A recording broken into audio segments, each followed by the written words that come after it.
I decided to support Bola Ahmed Tinubu for many reasons. But one of them is that presently the person who is ruling Nigeria is from the north.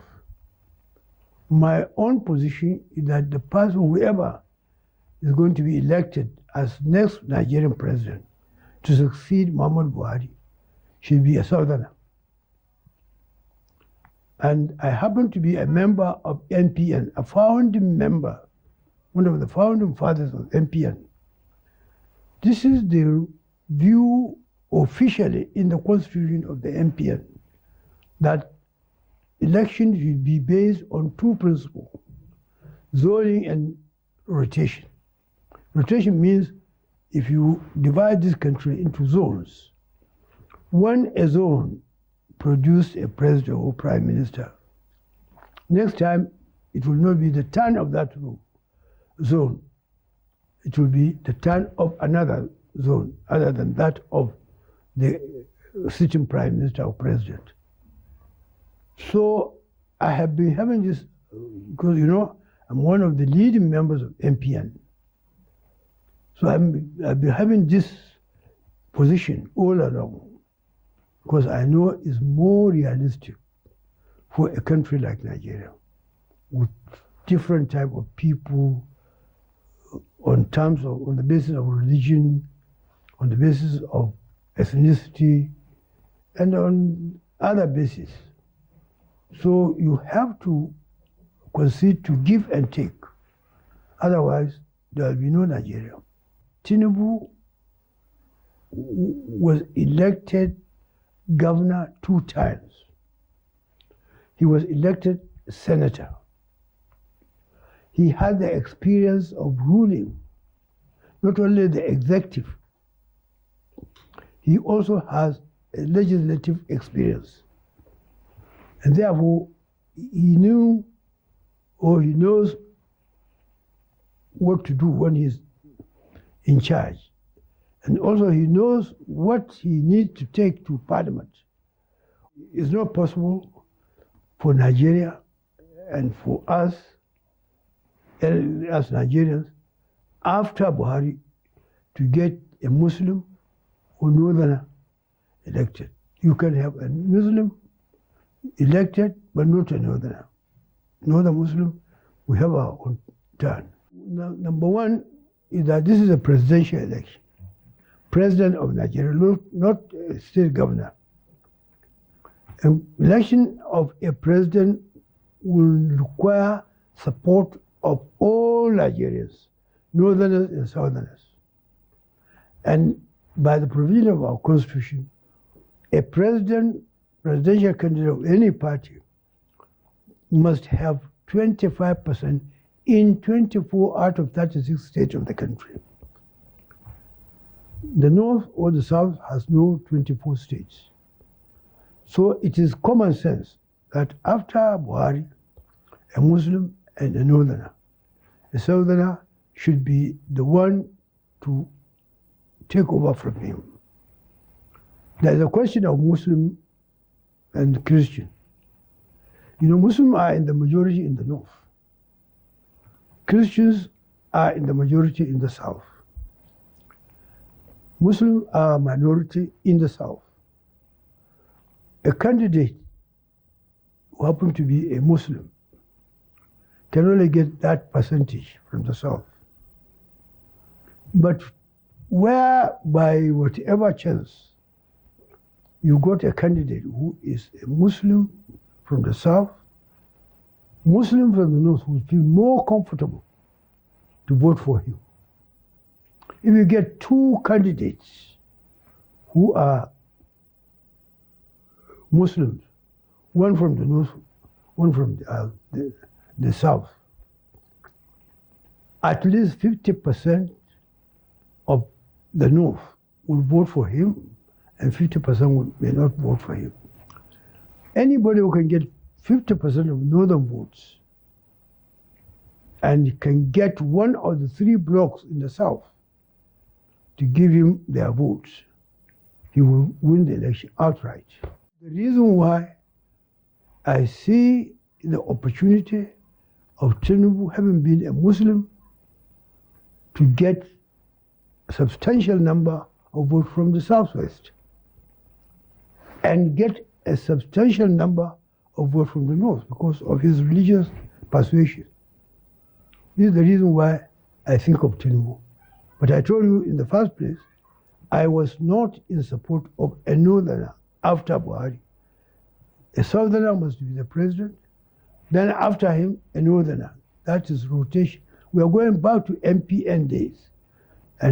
But for the coup of Buhari, that toppled Shagari, Ikweme would have been the next president of Nigeria.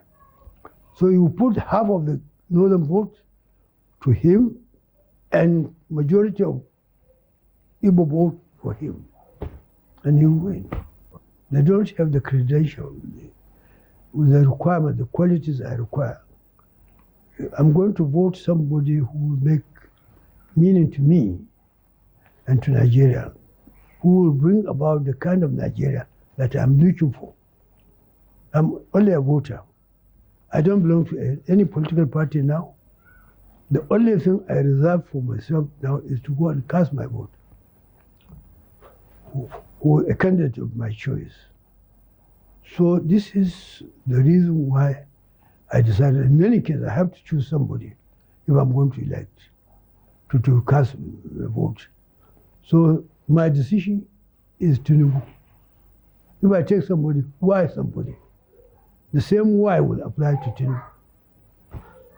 And the same reply that will apply to that somebody will also apply to Tinubu. I have been reading statements from other candidates. In my opinion, none of the other candidates had that privilege of being a governor twice. So he is equipped already with the experience of an executive, a chief executive officer of a state. So it is the replica of chief executive officer of the country. It tells a lot about his competence, ability to rule, to govern. He knows what to do and what not to do. Then another reason is that I know him to be a man of competence. I've been to Lagos, and the last time I was in Lagos before that visit was many years, about 5 or more years. And each time I would only visit for a meeting and come back. So this time around, I was invited by the Sarki Fulani Bambado of Lagos. I happened to be a friend of his late father. So he was celebrating anniversary of his accession to the throne. And he invited me to be his special guest of honor. I think he must have known the relationship that existed between me and his father. So when he invited me, I'd never met him, and I know he has never met me. I said, this young man must have been influenced by the relationship that existed between me and his late father. So I'll go. So I decided to go. I went.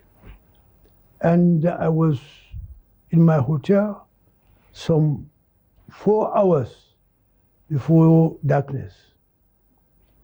So I felt that I cannot wait for 4 hours in a hotel doing nothing. So I decided, and I told the driver not to go. So the driver sent to me, asked him to take me to go and see this new place in Lagos, Lekki. I've been hearing of Lekki, but I've never seen it. And by the time I was in Lagos, during Shagari, I've never heard of Lekki. So I've been reading about Lekki and the development that is taking place. That Dangote will go and invest his money in a project that is the first in the whole world of its kind, in Lekki. So So I said, what is it that is so attractive for Dangote to take his money to Lekki? So when I was in Lagos, I told my driver to take me to Lekki. And I'm not going to go to anybody's house. I just want to see the place. And he took me around. The first thing that impressed me, apart from all the development, was the type of roads that I saw.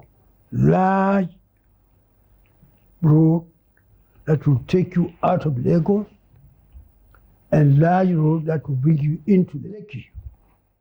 And that is number one. Number two, there is another similar road network that will also bring you into Lagos or Lekki, and therefore Lagos, and will take you out. I quickly saw the solution to the problem that we suffered from when I was in Lagos, the problem of go-slow, traffic jam. That would take you 2-3 hours before you reach your destination. I saw that this is a large road network, that one is capable of taking 6 vehicles at the same time, the one going out of Lekki.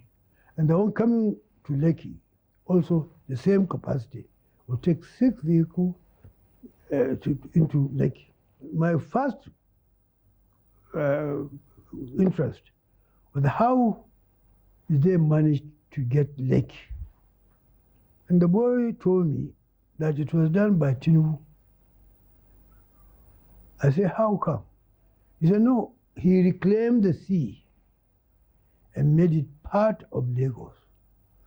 You know, Lagos has no room of expansion by way of territory. For anybody, right from Tafawa Balewa, or even from the colonial masters who ruled us for a number of years before Tafawa Balewa, nobody thought of reclaiming the sea to extend the large land mass of Lagos area until Tinubu. I say anybody who can think how many governments from Tafawa, from British to the present day, many governments, none of them thought of reclaiming the sea to expand the land space of Lagos, except Tinubu. Anybody who can think of this and that was not thought of by any other person must be a genius. So when the boy told me that it was Tinubu who reclaimed the sea and provided for this landmass for Lagos, I said, this is a genius. At that time, I didn't know Tinubu would contest. I know him, he knew me. But I didn't know that he was interested in becoming the president of Nigeria. Then when he told me that it was Tinubu, I said, well, if this man will be the president of Nigeria, he would have the thought, the thinking of addressing many, many problems that are bedeviling Nigeria. So that was the first attraction. The second, like I told you, for experience. For people who are going to rule Nigeria, who will learn on the job, Nigeria will not gain what it ought to gain by these people in their first term as president of Nigeria. You know, I was a commissioner for 8 years in Kano State. My experience is that in the same government, I was redeployed from my first ministry to another. I worked in 2 different ministries. The beginning, I was Commissioner for Information. I ended up as Commissioner for Finance. But what I found was that my experience in the Ministry of Finance. Yes, helped me to some extent, but I had to learn afresh in dealing with some problems, particularly as Commissioner for Finance, where you have to deal with all the problems of the various ministries in the state. That made me to believe that experience is a very, very vital thing for anybody who is going to rule a country, Nigeria or any other country. Where you can have somebody who has experience to do it should be your first choice. You go to another person who has no such experience as a matter of second choice. So it's one of the reasons why I decided for Tinubu, because he has experience. Not only ordinary experience, the experience of ruling Lagos for 8 years is by far more than the experience of ruling Ijigawa for the same period. You are governor of Jigawa for 8 years. You are elected to be president, yes, to be the president of Nigeria. That your 8 years experience can help you in Nigeria, in becoming president of Nigeria, but not to cope with all the challenges of ruling Nigeria. Even the challenges of differences of ethnic groups and sections is enough. You don't have that in Jigawa, but you have that experience in Lagos as a president of Nigeria, and many more. This is the reason why, these are some of the reasons why I feel that, no, I will have to know. If there is somebody with the same experience, then I have a choice. But where I don't have anybody else, I will stick to Tinubu. I was in government, not only as a commissioner in my state, but also as advisor to the president for 4 years. Vice president, they call him spare tire. He is not holding the steering all along. The experience is not the same. He doesn't have he has some idea, but it's not the same as the experience of somebody who did it before. Let the election be on the basis of program, what the candidate is going to do, not only a presidential candidate, gubernatorial candidate, assembly, national assembly candidate, state assembly candidate. What is the candidate going to do for Nigeria to make it better? This is the basis upon which I am going to elect or cast my vote for any candidate. And I will advise everybody to adopt this principle of voting for somebody on the basis of merit, what he can do for Nigeria. Not because he's from your tribe or your religion or your soul, your section of the country. I'm supporting Tinubu. This message is brought to you by BAT TV, powered by Directorate of Stakeholders Relations.